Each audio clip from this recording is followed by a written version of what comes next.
Okay, everybody. What started off as a great weekend has quickly spiraled into a panic mode for me. Ricky is finally in my garage. This is my new garage.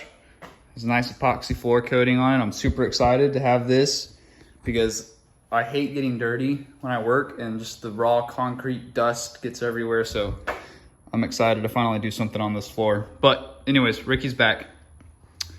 He actually was running. Obviously he's in the garage, but he did not get into this garage under his own power.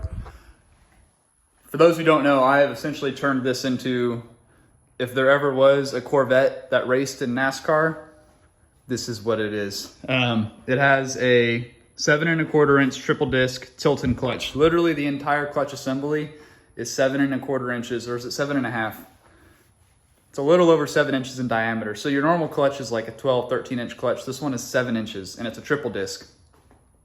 So its moment of inertia is non-existent. And here's a revving clip to show you just how quickly it just boom, boom. It's so quick. So it's super tight. It grabs really hard, but it should have a lot less parasitic loss. The other thing I did is I put a face-plated T56 into this car.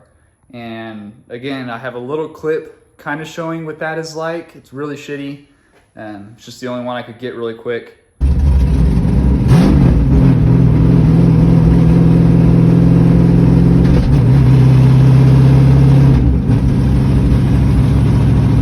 And I literally probably drove the car for no more than 30, 40 miles. And I was rolling into it in second gear, and at like 30% throttle, something let go, and the RPM just went straight to the rev limiter, lost all acceleration, and it also lost all of its gears. I can still shift it into the gears, as this next video will show you. The engine is idling in this video, and I am off the clutch, putting it in the gear, and nothing's moving.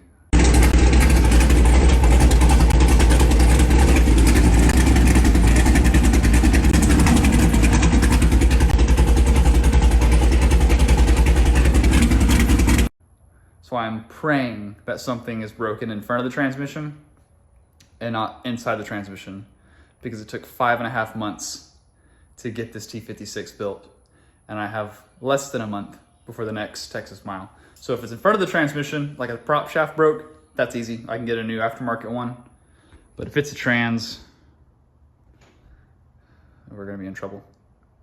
But so 700 horsepower motor, tilt and triple disc, faceplated trans, in a car that is the lightest Corvette ever built.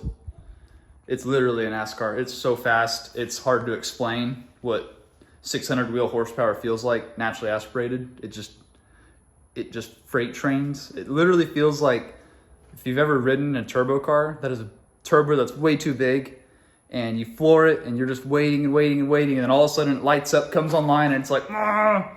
That's basically what this does after 5,000 RPM. It just literally, it's like the car just found another 200 horsepower, and it just throws you in the seat and keeps you there, and it just pulls through the gears so hard. So literally got to enjoy that for like 50 miles, and then it broke. So long story short, I'm gonna rip the drivetrain back out of this stupid car, and let's find out what broke. Again, if it's a prop shaft, no problem, I can get one of those. If it's transmission, I'm screwed.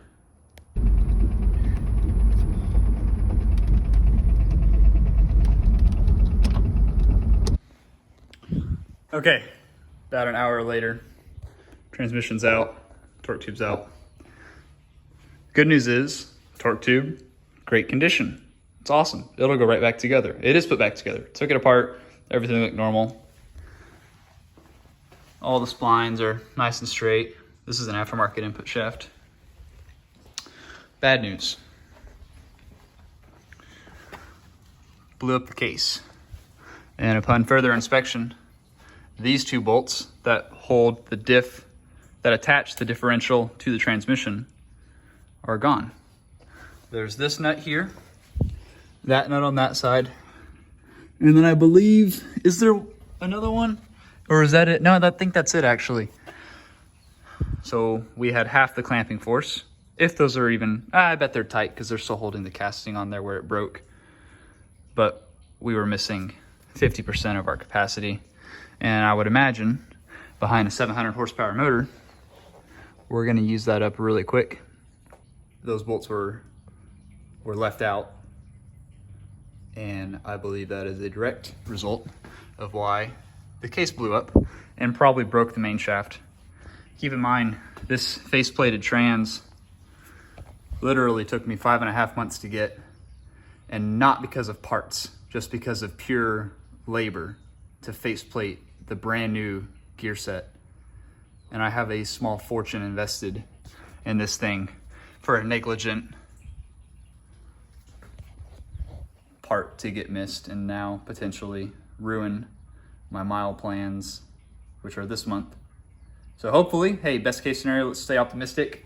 I can get this transmission back to the trans shop. It's just the tail housing. Luckily, it's not the main case that broke, so let's get a new tail housing popped on it. Maybe a new main shaft. Hopefully, the gear set is still okay because those are the important part. That's where the money is invested. I'm praying the gear shaft, main shaft is okay. The best case scenario, we just broke something in the diff. That's probably the cheapest part of this whole thing. It does have 300M splines, and actually there's quite a bit of money in that too, but new tail housing. I'll put the brace on it as well, so this can't happen again. And hey, let's remember those bolts. While this is apart, I'm gonna start pulling apart the motor because I have a new camshaft I'm gonna put in, and I also need to put on the parachute and drag wing. So there's still a lot that needs to get done to him. And the nitrous, if I even have time to put the nitrous on at this point. I don't know if that'll make it. But other than that, I'll try to leave this on a good note and we'll get this fixed. See y'all later.